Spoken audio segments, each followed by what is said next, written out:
الحمد لله نحمده ونستعينه ونستغفره ونؤمن به ونتوكل عليه ونعوذ بالله من شرور أنفسنا ومن سيئات أعمالنا من يهده الله فلا مضل له ومن يضلله فلا هادي له ونشهد أن لا إله إلا الله وحده لا شريك له ونشهد أن سيدنا ومولانا محمدا عبده ورسوله صلى الله عليه وعلى آله وأصحابه وأزواجه وذرياته أجمعين أما بعد فأعوذ بالله من الشيطان الرجيم بسم الله الرحمن الرحيم يا أيها الذين آمنوا لا تأكلوا أموالكم بينكم بالباطل إلا أن تكون تجارة عن تراض منكم ولا تقتلوا أنفسكم إن الله كان بكم رحيما۔ محترم حضرات، بھائیوں، بزرگوں اور دوستوں،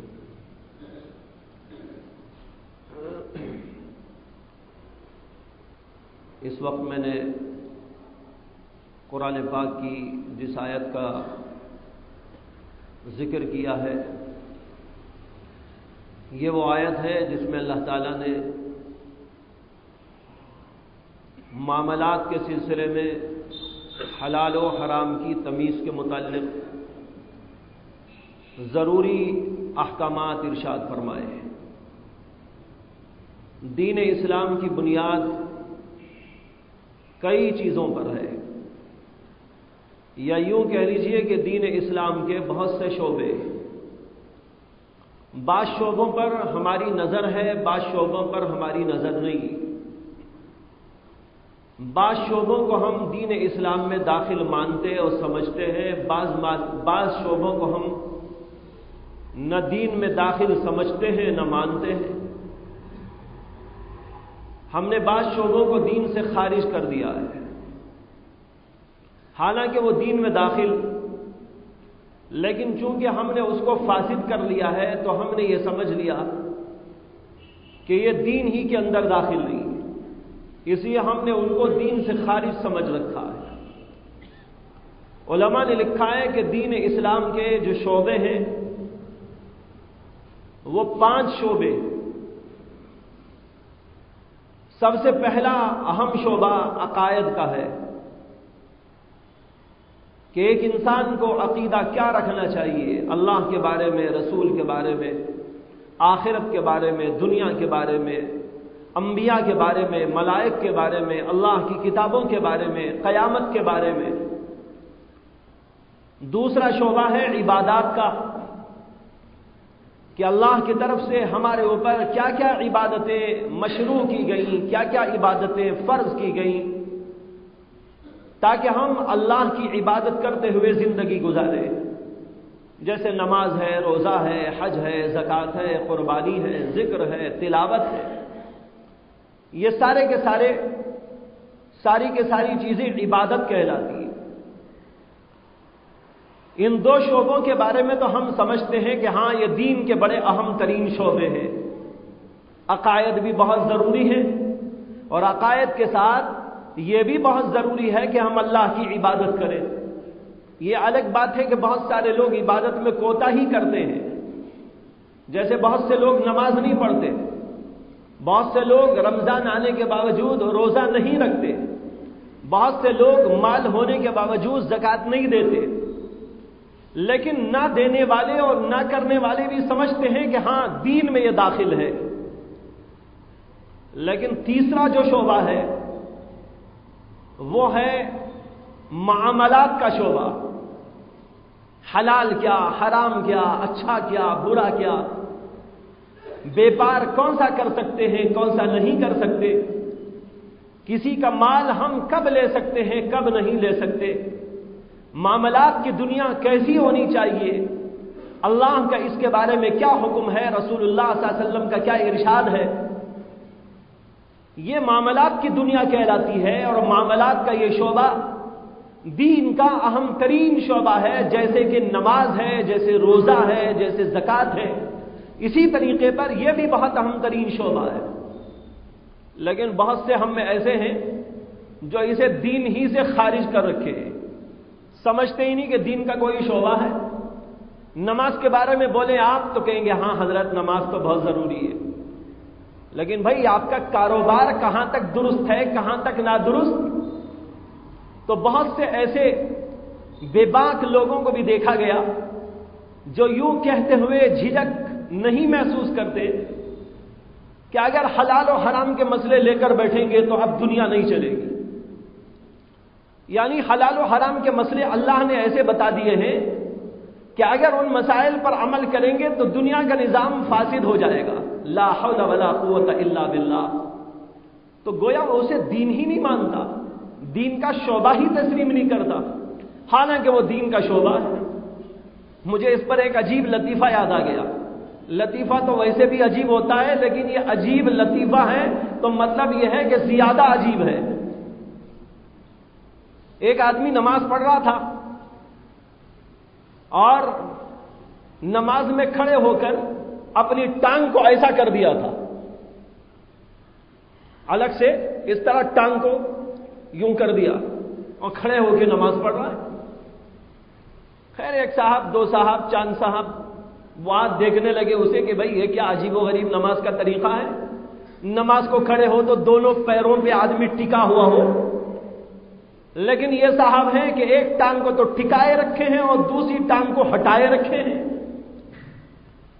خیر نماز ہو گئی اس کی، تو لوگوں نے پوچھا کہ جناب کوئی عذر ہے، کوئی تکلیف ہے، پریشانی ہے کہ آپ ٹانگ کو اپنی رکھ نہیں پا رہے ہیں، کیا وجہ ہے کہ آپ نے اس طرح نماز پڑھی؟ تو کہنے لگے نہیں، بات یہ ہے طبیعت تو بالکل ٹھیک ہے اور کوئی پریشانی نہیں، کوئی عذر نہیں، البتہ ایک مسئلے کی وجہ سے میں نے ایسا کیا ہے۔ لوگوں نے کہا عجیب بات ہے، مسئلہ ایسا کیا ہے جو آپ کو معلوم ہم کو نہیں معلوم؟ کہنے لگے بات یہ ہے کہ میری ٹانگ میں کچھ نجاست لگ گئی ہے، گندگی، ناپاکی، اور جو چیز گندی و ناپاک ہو نماز میں نہیں ہو سکتی، اس لیے میں نے ٹانگ کو نماز سے الگ کر دیا ہے۔ اب بتاؤ ایسے بے وقوفوں کا کیا علاج ہو سکتا ہے؟ کیا ٹانگ الگ سے ہو جائے گی؟ اس کی ٹانگ کو الگ ہی کرنا ہو تو آپریشن کر کے الگ کرنا پڑے گا، بغیر آپریشن کرے، بغیر اس کو الگ کیے اپنے دل میں سمجھ لیا کہ میں نے اسے الگ کر دیا ہے۔ بھائی ٹانگ ہمارے جسم کا شعبہ ہے، ہمارے جسم میں داخل ہے، اگر آپ کی ٹانگ میں نجاست لگ جائے تو جیسے یوں کر لینے سے وہ خارج نہیں ہوتی، اسی طریقے پر دین کے تمام شعبے دین میں داخل ہیں، اگر ہم نے ان کو نجس کر لیا ہے تو وہ دین سے خارج نہیں ہو جائیں گے، بلکہ ہماری ٹانگ کو جیسے ہمیں صاف کرنے کی ضرورت ہے، اسی طرح ہمارے معاملات کو بھی صاف کرنے کی ضرورت ہے۔ بے شک آج ہمارے معاملات کے اندر نجاست آ گئی ہے، حلال کے ساتھ حرام گھس گیا ہے، اچھے کے ساتھ برائی اس میں گھس گئی ہے، ناپاکیاں، نجاستیں اس میں آ کے لپٹ گئی ہیں، لیکن اس کا علاج نہیں ہے یہ کہ آدمی یوں فرض کر لے کہ اس کو میں نے دین سے خارج کر دیا ہے یا یہ کہ دین سے خارج ہو گیا، بلکہ اس کا طریقہ یہ ہے کہ ہم حلال و حرام کے مسائل کو جانیں، اچھے اور برے کے فرق کو اپنے اندر پیدا کریں اور پھر اپنے معاملات کو کھنگالیں اور دیکھیں کہ اس میں کہاں کہاں برائی گھس گئی۔ تو یہ تیسرا شعبہ ہے جو بڑا اہم شعبہ ہے، جس کو کہتے ہیں معاملات کا شعبہ۔ چونکہ یہ معاملات کا شعبہ بہت اہم ہے، لیکن جس قدر اہم لوگ اسے اسی قدر غیر اہم سمجھتے ہیں، اس لیے میرا ارادہ ہے کہ اس سلسلے میں ذرا تفصیلی گفتگو کروں گا، اور ظاہر ہے کہ تفصیلی گفتگو کے لیے ایک مجلس تو کافی نہیں ہوگی، اس لیے کئی مجلسوں کے اندر اس مضمون کو پیش کیا جائے گا تاکہ ہمیں معاملات کیا ہیں وہ بھی سمجھ میں آئے، اچھے اور برے کا فرق بھی سمجھ میں آئے، اور دین اسلام اس قدر اس سلسلے میں جو حساسیت اپنے اندر رکھتا ہے وہ بھی ہمارے سامنے آ جائے۔ لوگ جیسے میں نے کہا کہ اس کو کوئی اہم نہیں سمجھتے، حالانکہ دین اسلام تو اسے بہت اہم سمجھتا ہے اور اس سلسلے میں بڑا حساس ہے۔ ہمارے بزرگوں میں سے ایک بزرگ گزرے ہیں، امام سفیان ثوری، ساری دنیا ان کو جانتی ہے، بڑے عالم، بڑے فاضل، بڑے محدث، بڑے فقیہ، اسماء اور رجال کے امام، فقہ کے اپنے زمانے کے ایک امام۔ جیسے 4 امام گزرے ہیں، امام اعظم ابو حنیفہ، امام شافعی، امام مالک، امام احمد، اسی طرح ایک امام امام سفیان ثوری بھی تھے، اور بہت زمانے تک ان کا بھی مسلک دنیا میں رائج تھا، لیکن اللہ تبارک و تعالی نے 4 اماموں کو جو قبولیت عطا فرمائی تو یہ تو آگے بڑھ گئے اور ان کے مسالک تو آگے بڑھ گئے، مدون ہو گئے، کتابیں مرتب ہو گئی، ان کو شاگرد جلیل القدر قسم کے مل گئے اور ان کی فقہ مرتب ہوتی چلی گئی، اور عوام میں، خواص میں، علماء میں، مشائخ میں، سب میں یہ مقبول ہوتے چلے گئے۔ اور جو دوسرے ائمہ تھے ان کے مسالک اور ان کے مذاہب مرتب نہیں ہو سکے، ان کے ایسے شاگرد تھے یا نہیں تھے، یا تھے تو وہ مرتب نہیں کر سکے، اس لیے ان کی فقہ مدون نہیں ہوئی، اس لیے جو زمانہ گزرتا گیا ان کی فقہ ختم ہو گئی۔ ہاں کتابوں کے اندر لکھی ہوئی اب بھی موجود ہے۔ یہ سفیان ثوری، ایک دفعہ ایک شخص ان کی خدمت میں آیا اور آ کر کہنے لگا کہ حضرت فلاں صاحب ہیں جو ہمیشہ اس بات کی کوشش کرتے ہیں کہ پہلی صف کے اندر امام کے ساتھ نماز پڑھیں، لیکن ایک دفعہ ان کی نماز اس طرح چوک گئی اور وہ صف اولا کے اندر شامل نہیں ہو سکے۔ ان کو بہت افسوس ہے، ان کے بارے میں کچھ ارشاد فرمائیے۔ اس پر حضرت سفیان ثوری نے جو جملہ کہا اس کو تاریخ کے اندر لکھا گیا ہے، کتابوں میں اس کو محفوظ کیا گیا ہے۔ حضرت سفیان ثوری کہنے لگے اس شخص کو جا کر کہہ دو کوئی پریشانی کی بات نہیں، حلال و حرام کی تمیز کرنا، حلال کے لیے دوڑو، حرام سے پرہیز کرو، اس کے بعد چاہے تو تم آخری صف میں نماز پڑھ لو، کوئی مظاہرہ نہیں۔ اندازہ کیجئے کہ سفیان ثوری کے ذہن میں حلال و حرام کا مسئلہ کس قدر اہم تھا، کس قدر وہ حساسیت اس سلسلے میں محسوس کر رہے تھے شریعت کے نقطے نظر سے، کہ انہوں نے کہا چاہے آخری صف میں نماز پڑھ لو کوئی مضائقہ نہیں، لیکن حلال و حرام کی تمیز کے اندر ہمیشہ چوکنے رہنے کی ضرورت ہے۔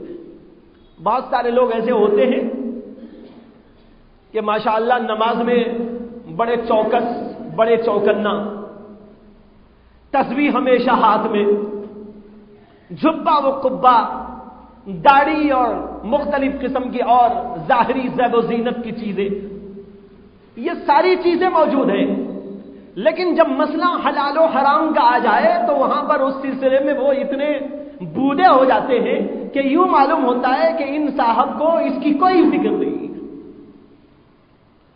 حضرت مولانا مفتی محمد شفیع صاحب نور اللہ مرقدہ، ان کے بارے میں لکھا ہے کہ ایک شخص ان کے پاس آیا جایا کرتے تھے ایک طویل زمانے تک۔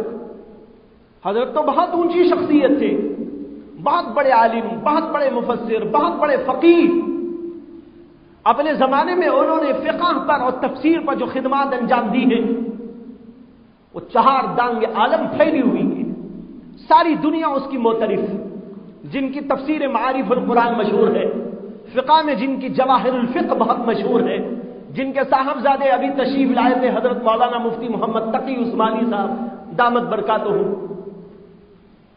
تو ایک صاحب حضرت مولانا مفتی محمد شفیع صاحب رحمۃ اللہ علیہ کی خدمت میں آیا جایا کرتے تھے، لمبی داڑھی، اور لکھا ہے کہ ہمیشہ ان کے ہاتھ میں تسبیح ہوا کرتی تھی۔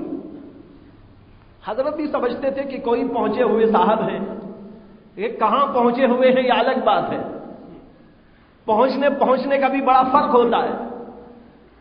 حضرت جنید بغدادی رحمت اللہ علیہ کے پاس کچھ لوگ آئے، انہوں نے کہا کہ حضرت فلاں جگہ پر کچھ لوگ رہتے ہیں، نماز نہیں پڑھتے، روزہ نہیں رکھتے، حلال و حرام کی کوئی فکر نہیں کرتے، اچھے اور برے کا کوئی فرق نہیں کرتے، لیکن اس کے باوجود کہتے ہیں کہ ہمیں نماز اور روزے کی کوئی ضرورت نہیں ہے، اس لیے کہ ہم تو پہنچے ہوئے ہیں۔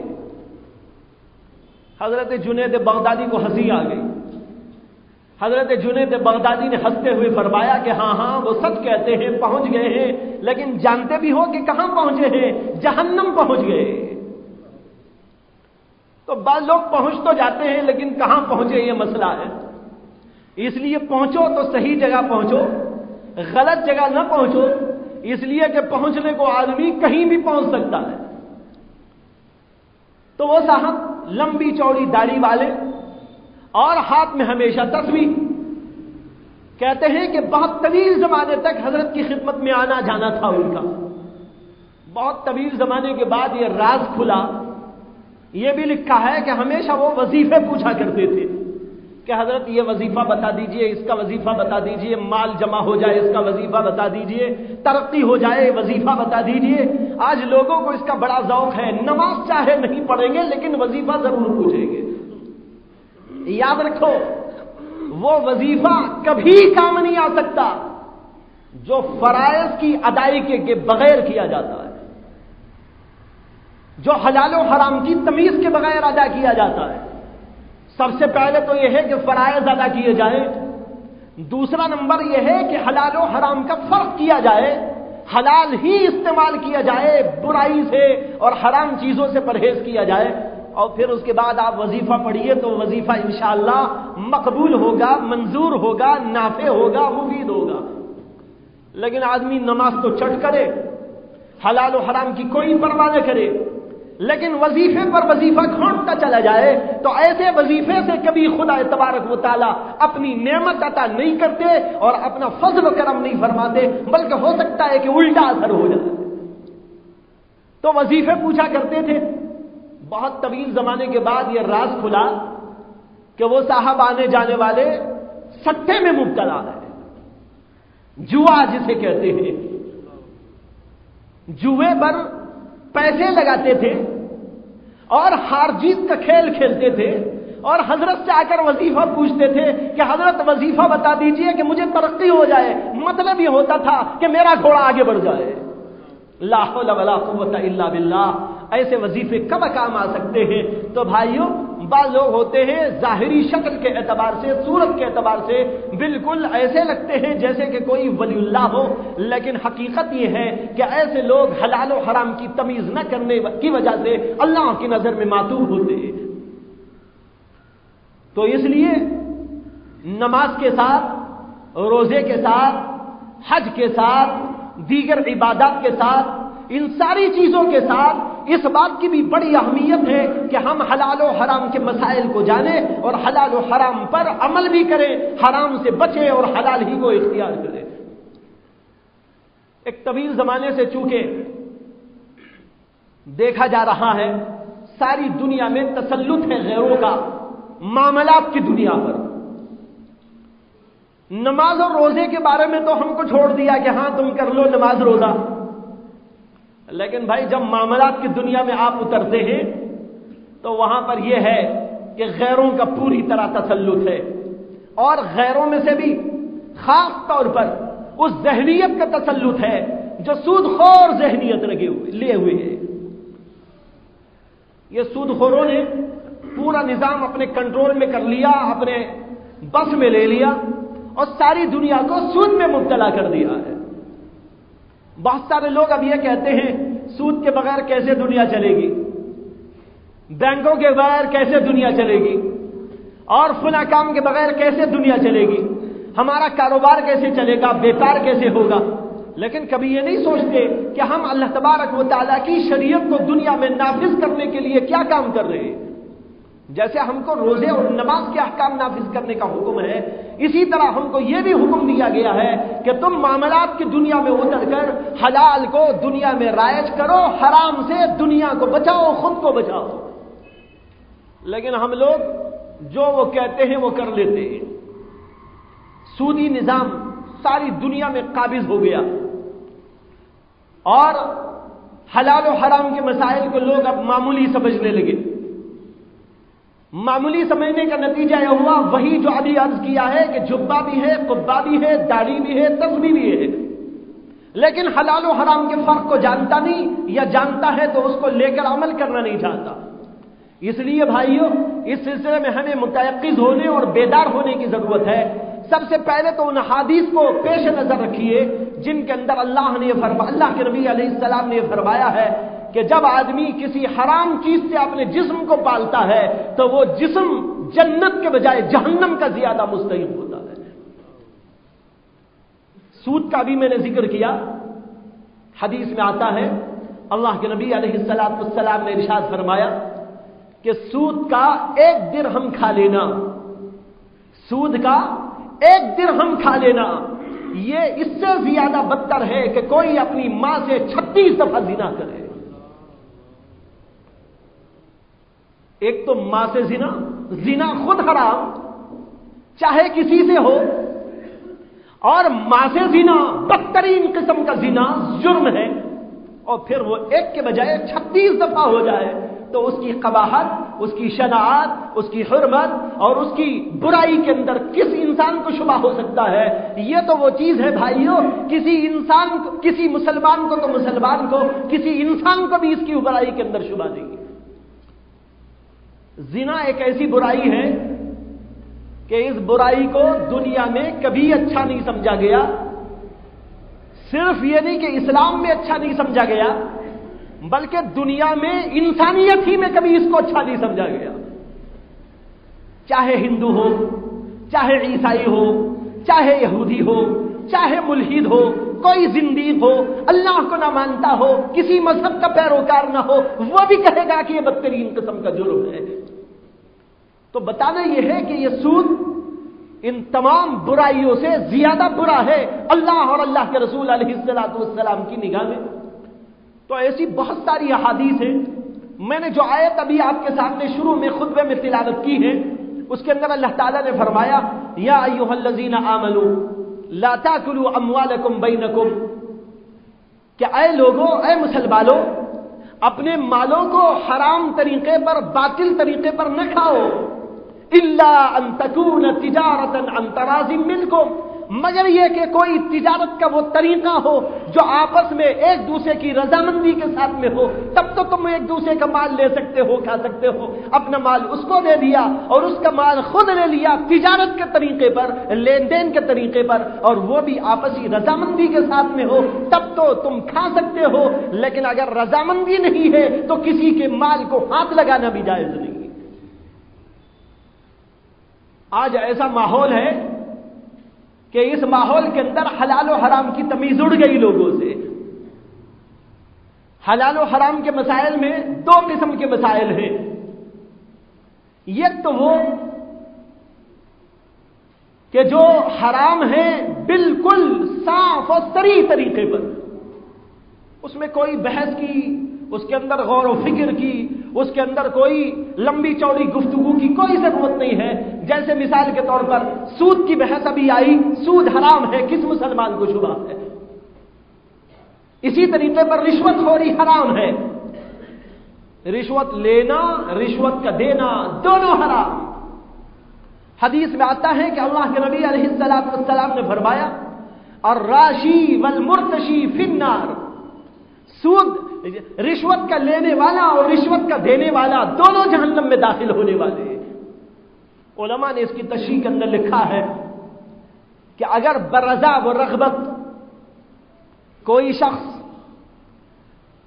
رشوت کسی کو دیتا ہے تو وہ حرام ہے، لیکن اگر مجبور ہو کر دے دیتا ہے، مثلاً ایک آدمی کا کام نہیں ہو رہا ہے، کام نہ ہونے کی وجہ سے مجبور ہو گیا اور کام ضروری ہے، اب یہاں مجبور ہو کر دل ناخواستہ شریعت کی روح سے حرام سمجھتے ہوئے دل کی برائی کے ساتھ اس کو یوں ہی ٹالنے اور ٹلخانے کے لیے دے دیتا ہے، تو اس صورت میں دینے والے کے لیے تو حلال ہو جائے گا کہ دے سکتا ہے، لیکن لینے والے کے لیے تو کبھی حلال نہیں. لیکن آج کیا ہو رہا ہے بہت سارے لوگ جو ملازمت پیشہ ہیں، خاص طور پر سرکاری عہدوں پر اور سرکاری آفسوں میں، وہاں تو رشوت کا لین دین اس طرح کیا جا رہا ہے جیسے کوئی مٹھائی کھلائی جا رہی ہو، اور اس کا نام بھی تو رکھ دیا نا، مٹھائی کھلانا۔ اس کا نام ہی کیا ہے؟ رشوت کا نام مٹھائی۔ بھائی مٹھائی کے لیے دے دو، مٹھائی کے لیے دے دو، مٹھائی کے لیے لے آؤ، نام ہی اس کا مٹھائی رکھ دیا، لیکن یاد رکھو کہ یہ جہنم کی مٹھائی ہے، یہ وہ مٹھائی نہیں ہے جس کو مٹھائی کہتے ہیں۔ بعض چیزیں ہوتی ہیں آدمی یہاں تو کھاتا ہے یہ سمجھ کر کہ میں مٹھائی کھا رہا ہوں، میں کھانا کھا رہا ہوں، میں اور یہ چیزیں کھا رہا ہوں، لیکن حقیقت میں وہ جہنم کی آگ کھا رہا ہوتا ہے۔ قرآن کریم کی ایک آیت ہے جو بڑی قابل غور، اللہ فرماتے ہیں ان الذین یاکلون اموال الیتامی ظلما انما یاکلون فی بطونہم نارا وسیصلون سعیرا۔ اللہ تعالیٰ کہتے ہیں کہ جو لوگ یتیموں کا مال ظلم کرتے ہوئے ہڑپ کر کھا لیتے ہیں بغیر ان کی اجازت، بغیر کسی کوئی شرعی وجہ کے، یوں ہی ہڑپ کر کے جو لوگ یتیموں کا مال کھا لیتے ہیں، انما یاکلون فی بطونہم نارا، تو حقیقت یہ ہے کہ وہ اپنے پیٹوں میں آگ بھر رہے ہیں۔ یاکلون فی بطونہم نارا، نار کے معنی آتے ہیں آگ۔ اللہ کہتے ہیں یہ مال کھا رہے ہیں لیکن حقیقت میں تو آگ کھا رہے ہیں، انگارے بھر رہے ہیں، لیکن وہ سمجھ رہے ہیں کہ ہم تو کھانا کھا رہے ہیں، ہم تو مٹھائی کھا رہے ہیں، ہم تو پلاؤ کھا رہے ہیں، ہم تو قورمہ کھا رہے ہیں، ہم تو جو ہے فلاں اور فلاں قسم کی مٹھائیاں کھا رہے ہیں، لیکن اللہ کہتے ہیں انما یاکلون فی بطونہم نارا۔ یہاں ایک لفظ آیا ہے انما، ویسے تو یہاں جو حضرات بیٹھے ہوئے ہیں ان میں اکثر تو وہ ہیں جو عربی زبان سے واقف نہیں، لیکن بہت سارے ایسے بھی ہیں جو واقفیت رکھتے ہیں، کچھ علماء بھی ہیں، طلباء بھی ہیں، اور جو نہیں ہیں ان کو بھی سمجھاتے ہوئے عرض کرتا ہوں، اس آیت میں ایک لفظ آیا ہے وہ ہے لفظ انما۔ علماء لکھتے ہیں کہ انما حصر کا مفہوم دیتا ہے، اور حصر کا معنی یہ ہے کہ یہ بتانا چاہتے ہیں کہ صرف اور صرف یہی بات ہے، کوئی اور بات نہیں، صرف اسی ہی بات ہے۔ اب ترجمہ سنیے، اللہ کہتے ہیں انما یاکلون فی بطونہم نارا، جو لوگ دوسروں کا مال، یتیموں کا مال ہڑپ کر کے کھا لیتے ہیں وہ کچھ نہیں بلکہ صرف اور صرف جہنم کی آگ کو کھا رہے ہیں۔ یہ انما کا فائدہ ہوا، مطلب یہ ہے حقیقت میں تم کو چاہے نظر نہ آتا ہو، حقیقت میں تم چاہے اس کو نہ دیکھ رہے ہو، لیکن حقیقت یہی ہے کہ تم اور کچھ نہیں کھا رہے ہو، تم سمجھ رہے ہو کہ مٹھائی کھا رہے، اللہ کہتے مٹھائی نہیں کھا رہے ہو، تم تو آگ کا ایندھن کھا رہے ہو۔ معلوم ہوا بھائیوں یہ کوئی معمولی مسئلہ نہیں ہے، حلال و حرام کا مسئلہ بڑا سخت ترین مسئلہ ہے۔ اور جیسے کہ میں نے ابھی عرض کیا، صرف نماز روزے میں دین نہیں ہے، دین کا ایک بہت بڑا حصہ وہ ہے جو معاملات سے متعلق ہے۔ ایک آدمی نماز روزے کا پابند ہونے کے باوجود معاملات کی دنیا میں کچا ہو تو وہ آدمی کچا ہے، دین کا پکا کبھی نہیں ہے۔ اسی لیے آتا ہے روایات میں کہ ہمارے امام اعظم ابو حنیفہ رحمۃ اللہ علیہ کے ایک شاگرد رشید جن کا نام ہے امام محمد، جن کا پورا نام ہے امام محمد ابن حسن الشیبانی، بہت بڑے امام تھے، دن اور رات ایک کر کے انہوں نے دین کی خدمت کی ہے، اور انہی لوگوں سے دین ہم تک پہنچا ہے۔ یہ فقہ کے مسائل، یہ ساری کی ساری جو ہے دینی باتیں ان بزرگوں، ان فقہا، ان علماء، ان مشائخ، ان بزرگوں کے نتیجے میں آج ہم تک پہنچا۔ انہوں نے دن اور رات قربانیاں دی، اس قربانی کے نتیجے میں دین آج ہمارے پاس موجود ہے۔ امام محمد نہ دن کو سوتے تھے نہ رات کو، اور 1000 کتابیں انہوں نے لکھی، 1000 کتابیں، اور ایک کتاب ان کی ایسی بھی ہے جو 40 جلدوں میں ہے۔ ایک کتاب ایسی بھی ہے جو 30 جلدوں میں ہے، ایک کتاب ایسی بھی ہے جو 10 جلدوں میں ہے، ایک کتاب ایسی بھی ہے جو 5-6 جلدوں میں ہے۔ اس طریقے پر ایک ایک کتاب اتنی جلدوں میں، اور اس طرح کی 1000 کتابیں انہوں نے لکھی۔ کسی نے ان سے کہا کہ حضرت آپ نہ دن میں سوتے ہیں نہ رات میں، کبھی تو آرام فرما لیجئے۔ ان کا معمول یہ تھا کہ جب نیند آیا کرتی تھی تو بیٹھ کے تھوڑی دیر ہاتھ میں قلم ہوتا تھا، یوں ہی بیٹھے بیٹھے کچھ دیر اونگ لیتے تھے اور اس کے بعد ان کی نیند ختم ہو جاتی تھی۔ تو کسی نے کہا کہ آپ نہ دن میں سوتے ہیں نہ رات میں سوتے ہیں، کبھی تو سو جایا کیجئے۔ کہنے لگے بھائی ساری دنیا تو اس لیے سو گئی کہ محمد جاگ رہا ہے، جب ضرورت پڑے گی مسئلہ پوچھنے کی تو جا کے محمد سے پوچھ لیں گے، اگر محمد بھی سو گیا تو امت کہاں جائے گی؟ یہ ہے وہ فقہا، یہ ہے وہ ائمہ، یہ ہے وہ ان کی خدمات۔ آج افسوس کی بات یہ ہے کہ انہی مسائل کے متعلق بہت سارے لوگ کہتے ہیں مسائل کی ہمیں کوئی ضرورت نہیں۔ اگر ضرورت نہیں تھی تو امام محمد کوئی بے وقوف تھے؟ امام ابو حنیفہ کوئی بے وقوف تھے؟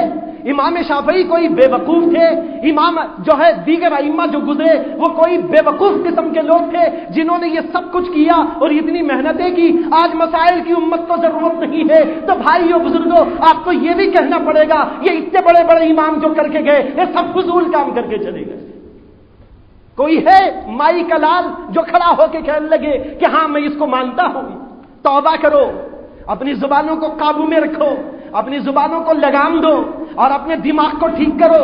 جب تک دماغ ٹھیک نہیں ہوتا، زبان ٹھیک نہیں ہوتی، اعمال ٹھیک نہیں ہوتے، اللہ کے ہاں مقبولیت نہیں ہوتی۔ ائمہ کو برا بھلا کہنا، ائمہ کے بارے میں نبکشائی کرنا اور فقہ کی توہین کرنا، مسائل کو یوں ہی بے تکے انداز سے پیش کرنا، یا یہ کہ ان مسائل کی ضرورت نہ ہونے کی بات کہنا، یہ ساری کی ساری باتیں فضول ہیں۔ ایک ایک مسئلہ اہم ہے، اگر ایک مسئلے میں بھی فرق آتا ہے تو نمازوں میں نقصان پیدا ہو جاتا ہے۔ میں آپ کو ایک قصہ سناؤں۔ ایک بزرگ تھے جن کا نام تھا حضرت مولانا محب اللہ رحمت اللہ علیہ۔ حضرت حاجی امداد اللہ مہاجر مکی رحمت اللہ علیہ کے جلیل القدر خلیفہ تھے، مکہ مکرمہ میں رہتے تھے۔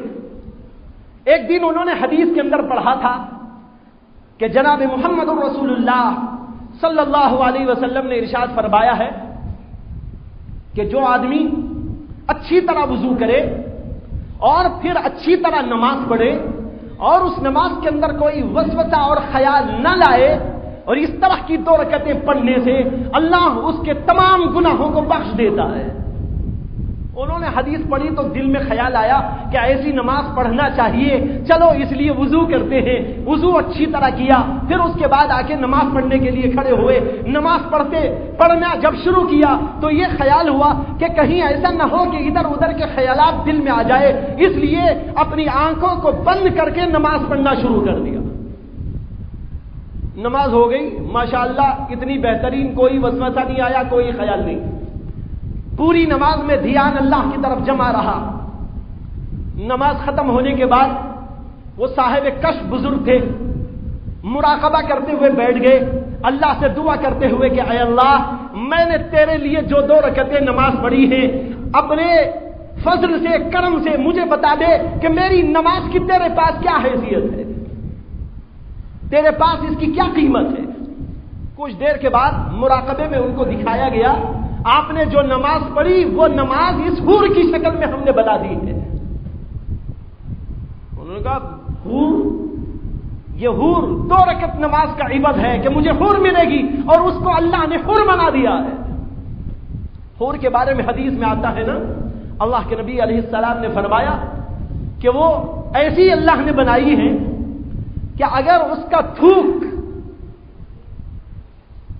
وہ کسی سمندر میں ڈال دے تو سمندر کا سارا پانی میٹھا ہو جائے گا۔ اس کے تھوک کے اندر اس قدر لذت۔ اور ایک حدیث میں اللہ کے نبی علیہ السلام نے فرمایا اس کا جو آنچل ہوگا وہ اگر ذرا سا زمین پہ لہرا دیا جائے تو اس کی روشنی سے یہ سورج پھیکا پڑ جائے گا، یہ اس کی چمک و دمک۔ تو انہوں نے کہا کہ یہ تو بہت اچھا ہوا کہ 2 رکعت نماز پڑھی تو حور اللہ نے بنا دی، اب حور کو دیکھنے لگے تو دیکھتے ہیں حسن ہے، جمال ہے، خوبصورتی ہے، ساری چیزیں موجود ہیں، لیکن عجیب بات یہ ہے کہ آنکھیں نہیں ہیں، آنکھیں غائب، آنکھیں ندارت۔ بڑا افسوس ہوا کہ ایسی حور کو لے کے کیا کروں، جس حور کی آنکھیں نہیں، اندھی حور سے کیا کام چلے، یہ تو مصیبت بنے گی، یہ تو میرے لیے باعث راحت کا۔ خیر مراقبے سے اٹھے اور اپنے شیخ کی خدمت میں گئے۔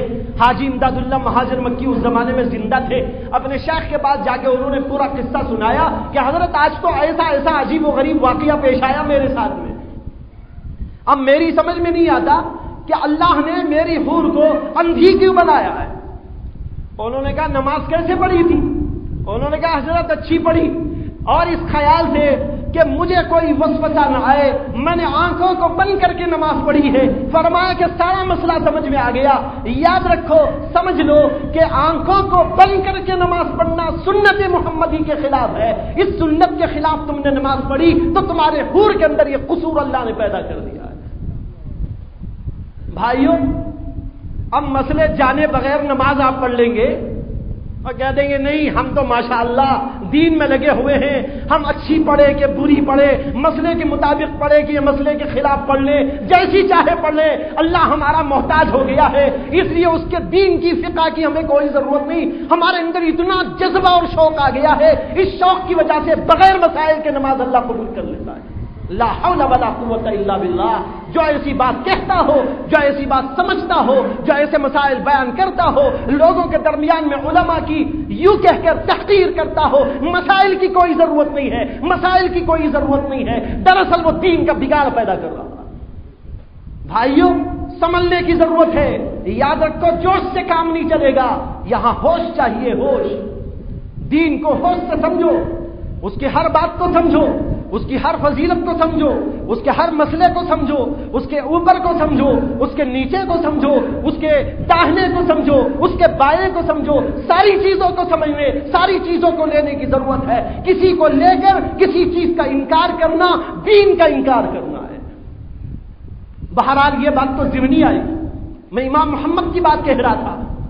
یہ امام محمد جن کا بھی میں نے ذکر کیا، ان کے بارے میں لکھا ہے کہ امام محمد سے ایک آدمی نے آ کر سوال کیا کہ حضرت آپ نے 1000 کتابیں لکھی ہیں، لیکن مجھے ذرا آپ بتائیے کہ آپ نے زہد و تصوف پر کوئی کتاب کیوں نہیں لکھی؟ ہر موضوع پر آپ کی کتاب، 1000 کتابیں، لیکن زہد کے عنوان پر کوئی کتاب نہیں۔ زہد سمجھتے ہیں آپ؟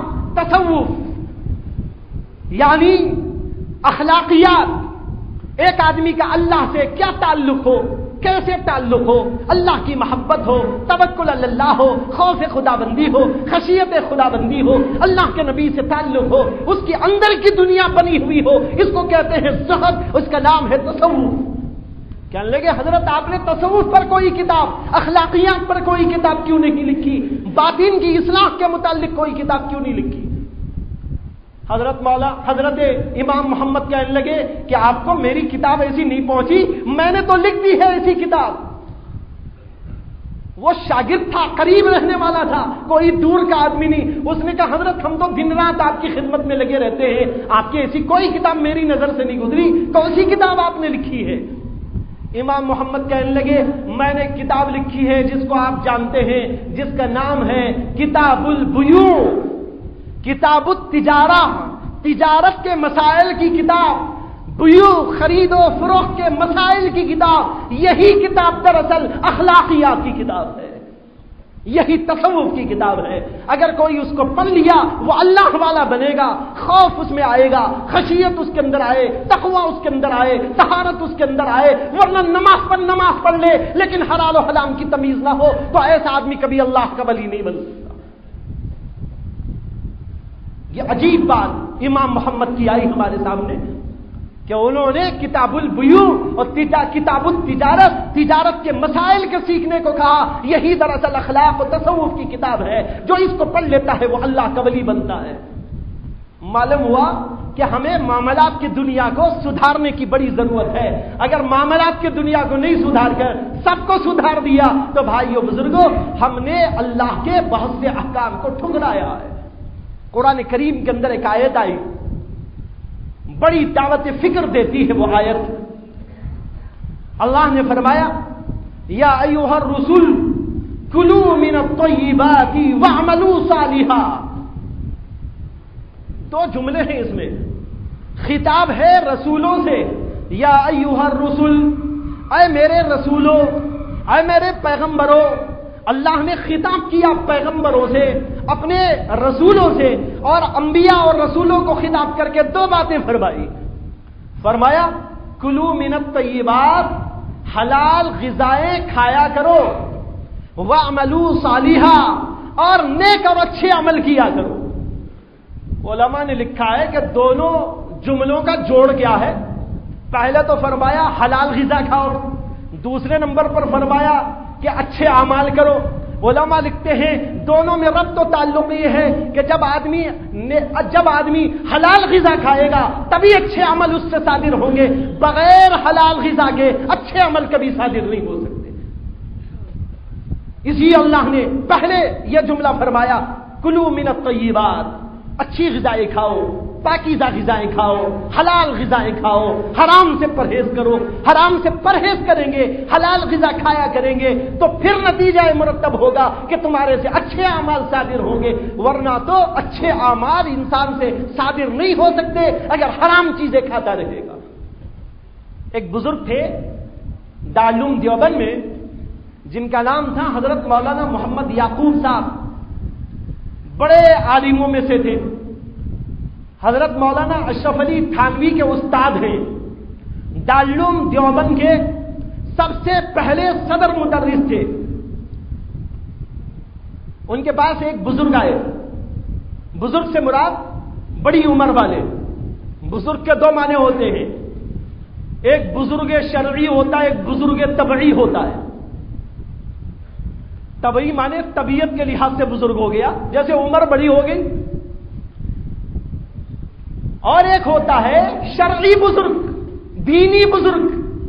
دینی بزرگ کے لیے عمر میں بڑا ہونا ضروری نہیں، ہاں علم میں بڑا ہونا ضروری ہے، عمل میں بڑا ہونا ضروری ہے۔